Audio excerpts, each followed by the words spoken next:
అదే correct. Media నమ్ముతుంది, ఇతర ప్రజా సంఘాలు నమ్ముతున్నాయి, ఇతర పార్టీలు నమ్ముతున్నాయి, సామాన్య ప్రజానికి కూడా అదే అభిప్రాయంతో ఉన్నారు. ఇది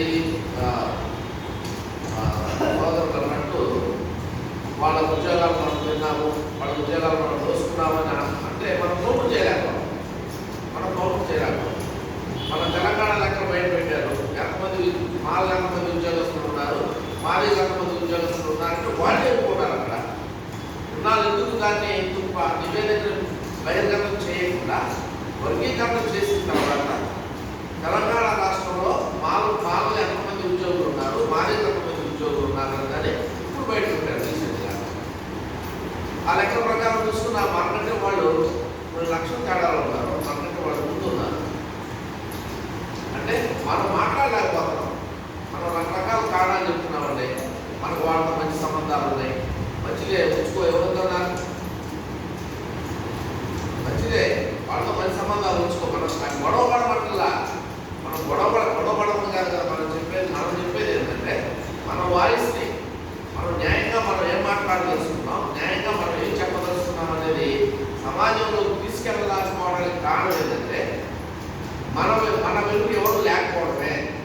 ఇప్పుడు వాళ్ళకంటే ఒక రాజకీయ పార్టీ అన్నదారులు ఉన్నాయి, అధికార పార్టీలు అన్నదారులు ఉన్నాయి. వాళ్ళు ఎంగేజ్ వస్తున్నారు, వాళ్ళకి ఫండ్స్ ఇస్తున్నారు, వాళ్ళకి సపోర్ట్ చేస్తున్నారు, వాళ్ళ కమ్యూనిటీ ఇంకా సపోర్ట్ చేస్తుంది. ప్రతి ఎంప్లాయీ కూడా ఎంతో కంట్రిబ్యూట్ చేస్తున్నారు వాళ్ళ సంఘాన్ని. మనం ఒక సమావేశానికి రావడానికి మనం నిర్వేషాలు లెక్క పెడుతూ ఎవరినో నిర్మిస్తూ ఇది తప్పనిసరిగా చరిత్ర మనం క్షమించదండి. చరిత్రలో ఈ మాల కమ్యూనిటీని రాబోయే తరం క్షమించదు, రాబోయే తరం మాత్రం క్షమించదు. మనం ఏదో పప్పం గడుపుకొని మనం ఏదో వెళ్ళిపోతా ఉన్నాం. మన ఉద్యోగాలు మనం చేసుకుంటా, మన సుఖాలు మనం పడుతూ మనం వెళ్ళిపోతున్నాం. కానీ రాబోయే తరం మాత్రం మనం తప్పనిసరిగా ఒక 20 years తర్వాత అయినా సరే మనం తప్పనిసరిగా క్వశ్చన్ చేస్తుంది. ఇంతకుముందున్న మా వాళ్ళు, మా ఉద్యోగస్తులు, మా మేధావులు, ఎవరైతే మేధావులు చెప్పుకుంటూ ఉన్నారో, ఎవరైతే ఇప్పుడు ఉద్యోగాలు అనుభవిస్తూ మంచి పొజిషన్లో ఉన్నారో వీళ్ళందరూ కూడా నాటి సమాజం రాబోయే తరం మాత్రం మనం క్షమించదు. మనం తప్పదు, ఇది జాగ్రత్తగా తప్పదు, ఇది జాగ్రత్తగా తప్పదు అని మాత్రం మనం గుర్తుపెట్టుకోవాలి. మొత్తం 10 మంది 10 మంది ఉన్నాం. మనమైన నిబంధనలతో పనిచేయాలి.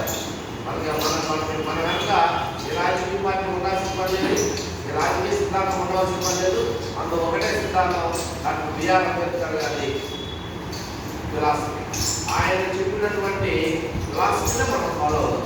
ఆయన చెప్పినటువంటి ఉద్యమ స్ఫూర్తినే, ఆయన ఇచ్చిపోయినటువంటి ఉద్యమ స్ఫూర్తినే మనం ముందుకు తీసుకెళ్దాం. అదే మన బలం, అదే మన బలహీనత.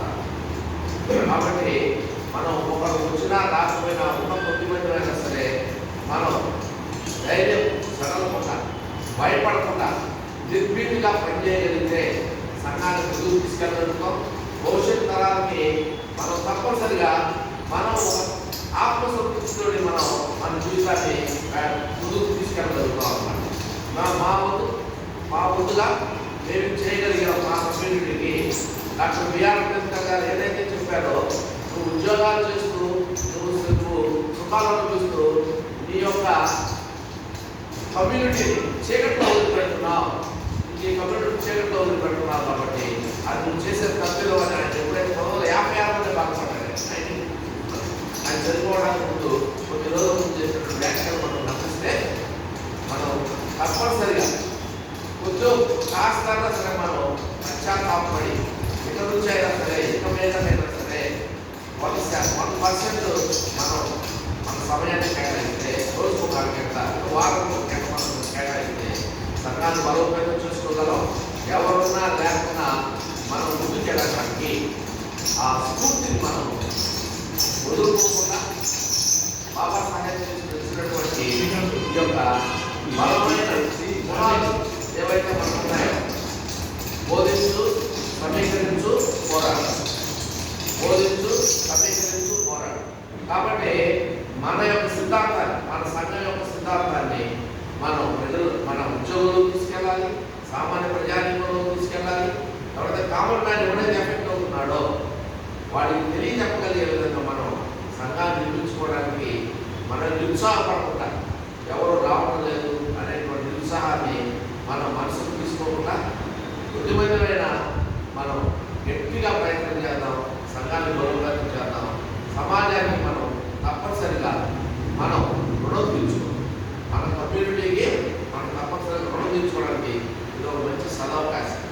అటు బిఆర్ అంబేద్కర్ జయంతి వర్ధంతులే కాకుండా కమ్యూనిటీకి ఏదైనా ఉపయోగపడే విధంగా, కమ్యూనిటీని అవేర్ చేసే విధంగా, చైతన్యపరిచే విధంగా మనం కార్యక్రమాలు నిర్వహించడానికి మనం ప్రయత్నం చేద్దామని ఉద్దేశంతో ఈ యొక్క కార్యక్రమాన్ని ముందుకు తీసుకెళ్ళడానికి మీ అభిప్రాయాన్ని తెలియజేస్తారని ఆశిస్తూ థ్యాంక్ యూ వెరీ మచ్.